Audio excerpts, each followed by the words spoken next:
Comme promis dans cette vidéo, les 19 ou 20, je ne sais pas pourquoi ils se sont arrêtés à 19, SCPI qui vont délivrer plus de 6% en 2024. Et on va voir si on est bien positionné, moi-même, mes clients et toute la communauté. Je vous rappelle qu'il y a un groupe Facebook qui comporte plus de 3000 membres. Je vous mets le lien dans la description si vous voulez nous rejoindre.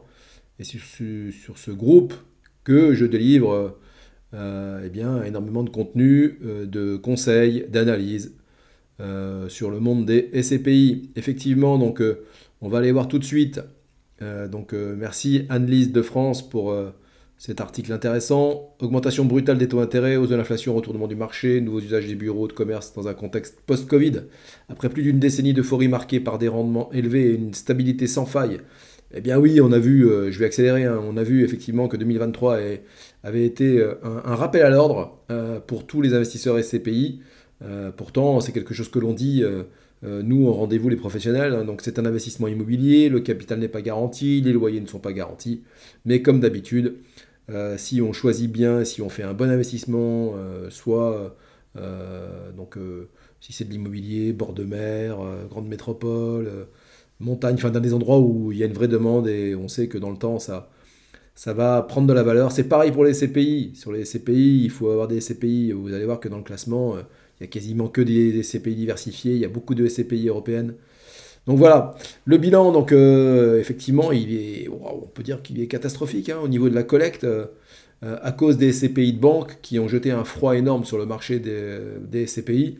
On est passé de 1,67 milliard au premier semestre 2024 et on était à 4,1 milliards au premier semestre 2023. Donc ça veut dire quoi? Ça veut dire qu'il y a des sociétés de gestion qui sont énormément en souffrance. On a vu que pendant l'été et là encore à la rentrée, il y avait eu une série de fortes baisses de SCPI. Certaines ont encore annoncé moins 20%. J'ai pas envie de les citer, mais bon voilà, c'est des SCPI de banque. Malheur, dommage pour ceux qui effectivement ont fait confiance à leurs banquiers, souvent d'ailleurs des banques privées. Tout ça pour vous dire que banque privée ou pas banque privée ou banque normale, la banque privée, c'est souvent ce que je dis, on vous reçoit dans un fauteuil en cuir, vous avez droit au petit café, mais tout ça, ça se paye, vous n'avez pas forcément les meilleures prestations et vous payez tout ça encore beaucoup plus cher. Donc le vrai conseil que je peux vous donner, c'est de trouver un cabinet de gestion de patrimoine privé, contrairement à ce qu'on pense, c'est pas plus cher. Et là, vous serez au bon endroit. Le tout, c'est de mettre en place une relation de confiance avec, effectivement, ce cabinet et le conseiller qui va vous suivre. Voilà, qu'est-ce qu'elle nous dit ensuite Annelise? Donc, et pourtant, dans cet environnement complexe, certaines d'entre elles réussissent à tirer leur épingle du jeu. Bah oui, ça fait... En fait, en ce qui me concerne, ça s'est jamais arrêté. Ça s'est jamais arrêté, les financements. Parce que je le redis, je l'ai dit hier dans ma vidéo, je ne travaille les SCPI avec mes clients que avec le levier du prêt ou que avec le démembrement. Donc surtout avec le levier du prêt, on va dire. Sinon, voilà, si vous arrivez avec une somme d'argent, je vous expliquerai pourquoi. Une somme d'argent à placer, je vous expliquerai pourquoi la SCPI, c'est pas le bon plan. Voilà, les SCPI c'est génial parce qu'on peut acheter des SCPI avec l'argent du banquier, avec un prêt. Donc en plus les taux là commencent à rebaisser. Mais ça n'a jamais, ça ne s'est jamais arrêté. J'ai, même pendant la crise, continué à investir et à emmener mes clients sur, en particulier sur les CPI qui figurent dans cette liste. Et je pense qu'ils sont satisfaits. Donc voilà, s'ils m'écoutent, ils peuvent mettre un petit commentaire de satisfaction ou d'insatisfaction d'ailleurs. Hein. Moi, je suis preneur. Je suis peut-être pas le meilleur, mais voilà. Donc je suis effectivement, je commence à avoir une belle expérience sur les CPI et en plus dans un cabinet qui est réputé. Donc on suit tout ça de près. Donc je vais faire un petit zoom sur cette liste. Voilà, les 19 SCPI, qu'est-ce qu'on remarque? Effectivement, ce sont que des SCPI de sociétés de gestion indépendantes, diversifiées. Hein, et donc je ne les travaille pas toutes. Hein. Moi je travaille sincèrement, je travaille avec une toute petite dizaine de SCPI. Je travaille avec Comet, avec Kiroko, avec Transition Europe, avec Remake Live, avec Quorum Origin.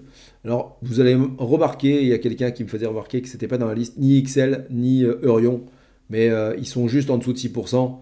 Et je peux vous dire que ça reste quand même du très solide. Moi-même, j'ai du quorum XL, entre autres, et donc ils mériteraient donc d'être dans la... D'ailleurs, ils doivent être 20, 21, 22, j'en sais rien, mais donc ils sont toujours là. De toute façon, quorum est incontournable. Je travaille aussi avec Crystal Life, je travaille avec PFO de chez Perial. Et donc PFO qui est 100% Europe, hein, c'est comme Quorum XL que je cite souvent, qui est 100% Europe. Origine n'est pas tout à fait 100% Europe, il y a quelques immeubles en France. Mais Transition Europe n'est pas non plus... si, elle est 100% Europe, pardon. C'est Transition Europe qui est 100%, je confonds. PFO n'est pas 100% Europe. Elle est aux alentours de 60% Europe. Mais donc ça, c'est quand même des critères de choix donc, intéressants en ce qui concerne la fiscalité. On revient sur l'article. Et donc voilà, ce qu'on nous dit, c'est qu'il en va de même pour celles qui investissent en région ou à l'étranger. Actuellement, la performance est moins à capter dans l'Hexagone qu'en dehors des frontières. Exemple, contrairement au marché de l'immobilier français, le marché espagnol n'est en rien en berne. Quant au marché allemand, après avoir connu quelques turbulences ces derniers mois, il se reprend. Ensuite, donc on nous dit que face à ces perspectives alléchantes de rendement, attention cependant au risque de surenchère. Et oui, ça c'est vrai qu'il faut le signaler. Toutes ces jeunes SCPI, c'est pour ça que dans la liste que vous aviez sous les yeux, il y a des jeunes SCPI et il y a des moins jeunes SCPI. Et moi, dans une allocation de portefeuille, je ne mets pas que des jeunes SCPI, je ne regarde pas que la rentabilité. Il n'y a pas que ça aussi à, à analyser. Ça ne peut pas être un critère exclusif de choix, sinon vous allez aller au-delà de mauvaises surprises.